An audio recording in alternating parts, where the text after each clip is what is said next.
Assalamualaikum warahmatullahi wabarakatuh. Waalaikumsalam warahmatullahi wabarakatuh. Nama saya Ciptadi, salah satu peserta kholwat Bu ya. Mohon doa mudah-mudahan tutup sampai 40 hari. Amin. Saya asal dari Cirebon, tukang bako tingwek dari Cirebon. Pertanyaannya mengenai sholat Bu ya. Hukum menjalankan ilmu tajwid. Soalnya dulu pernah belajar ngaji tajwid nih. Pada saat sholat, kadang-kadang kalau lagi sendiri bacaannya kayak buru-buru banget. Nah kira-kira Allah ngerti nggak nih yang saya baca buru-buru gitu? Ya. Itu pertanyaan. Kalau satu lagi boleh, saya pengen tahu barangkali Buya bisa memberikan pencerahan tentang kisah Abu Thalib.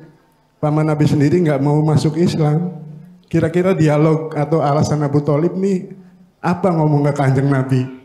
Gitu aja. Terima kasih Buya. Assalamualaikum warahmatullahi wabarakatuh. Waalaikumsalam warahmatullahi wabarakatuh. Pak Cip tadi dari Cirebon 2 pertanyaan tentang tajwid yang tidak beraturan dalam bacaan sholat, Buya, itu yang pertama. Kemudian tentang tajwid ini dalam sholat ketika sendirian kadang-kadang kan asal gitu bacaan sholatnya, tidak menggunakan tajwid yang benar lah. Gitu, ini bagaimana? Tajwid itu munculnya ilmu tajwid itu setelah Nabi Muhammad meninggal dunia. Iya kan? Dulu Kanjeng Nabi bacanya seperti apa? Saya yakin tidak seperti sekarang orang-orang yang ahli tajwid. Bismillahirrahmanirrahim. Ihdinas siratal mustaqim. Saya yakin tidak akan begitu baca Nabi bacanya. Iya kan? Nah itu mengkata Pak untuk latihan mermak ilat supaya makhraj huruf itu bisa. Tapi kalau sudah biasa ya sudah seperti biasa. Saya tidak yakin Nabi bacanya begitu kok. Ya, kemudian saya tidak terlalu banyak menuntut tajwid yang secara sempurna itu. Karena lidah kita itu lain lidah Jawa. Angger bae alhamdulillahirabbil alamin. Jadi yang penting sholat saja dulu.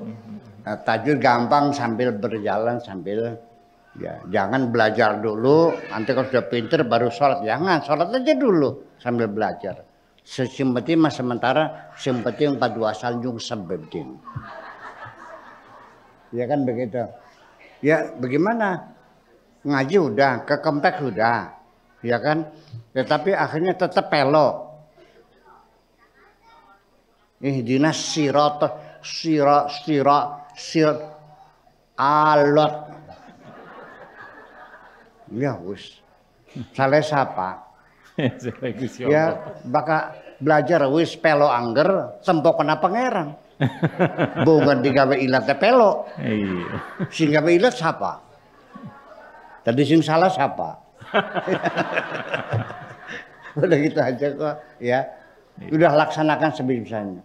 La yukallifullahu nafsan illa wus'aha. Allah tidak akan menugaskan kita mengerjakan sesuatu di luar kemampuan kita. Yang penting belajar saja. Sebisa-bisa itu aja. Kemudian yang kedua apa? Yang kedua dialog antara Abu Thalib dengan Nabi Muhammad bahwa Abu Thalib kan tidak mau masuk Islam tuh Bu ya. Gimana kira-kira dialognya? Saya melihatnya begini. Banyak orang sampai saya dapat kitabnya. Mendalilkan Abu Thalib masuk surga dengan hadis macam-macam. Saya bilang nggak perlu itu, nggak usah itu dalilnya, nggak usah dah. Kita pakai logika saya aja gampang. Iya, nggak perlu banyak ngumpulin hadis-hadis sampai sebuku saya dapat bukunya. Ngapain baca buku tebalnya buang-buang waktu? Begini aja.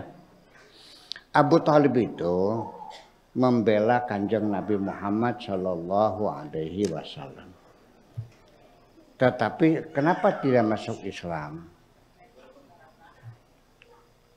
Karena Abu Thalib tidak masuk Islam, dia di mata orang Quraisy, musyrik Quraisy tetap berwibawa. kewibawaannya itu untuk melindungi Kanjeng Nabi Muhammad.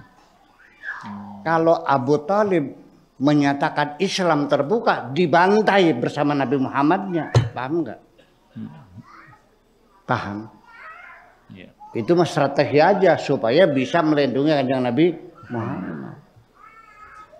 Udah paham nggak? Iya. Kalau dia masuk Islam ya dibantai. Iya, bersama Kanjeng Nabinya. Itu. Jadi artinya sepertinya dialog itu terjadi begini. Kata Nabi, Pamanda, kenapa engkau tidak percaya? Ya nggak percaya. Pamanda sayang sama aku enggak? Sayang. Kenapa sayang padaku? Ya karena engkau keponakanku. Bukan karena aku sebagai nabi, ya tidak, sebagai ponakan. Itu dialog yang terbuka di depan orang Quraisy, seolah-olah Abu Thalib tetap dalam agama berhalanya. Ya, dalam rangka untuk melindungi Kanjeng Nabi Muhammad. Kalau dia masuk Islam ya dibantai sama Muhammadnya. Ya kan begitu persoalannya. Jadi itu namanya apa? Double agent. Ya itu dugaan saya. Jadi nggak usah dibolak-balik, nggak usah perlu dalil. Itu saja bagi saya itu satu hal yang mungkin terjadi semacam itu. Kalau kita mau husnudzon kepada Abu Thalib. Jadi ditambah lagi, ini kadang-kadang kita berpikir terlalu melebar ya. Bapaknya Kanjeng Nabi masuk surga, masuk neraka. Ibunya masuk neraka, masuk surga. Melebar. Sudah serahkan saja kepada Allah Subhanahu wa Ta'ala. Kita doakan mudah-mudahan semua diampuni oleh Allah. Selesai itu aja kita pasti.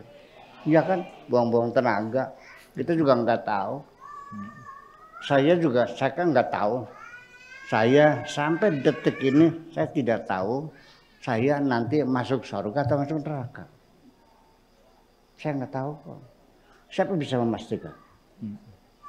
Betul nggak? Betul. Ya itu. Makanya kita jangan sombong, jangan terlalu yakin bahwa kita pasti masuk surga. Orang lain pasti masuk neraka. Memangnya neraka nenek moyangmu? Kita serahkan kepada Allah Subhanahu wa Ta'ala. Begitu, terima kasih. Baik.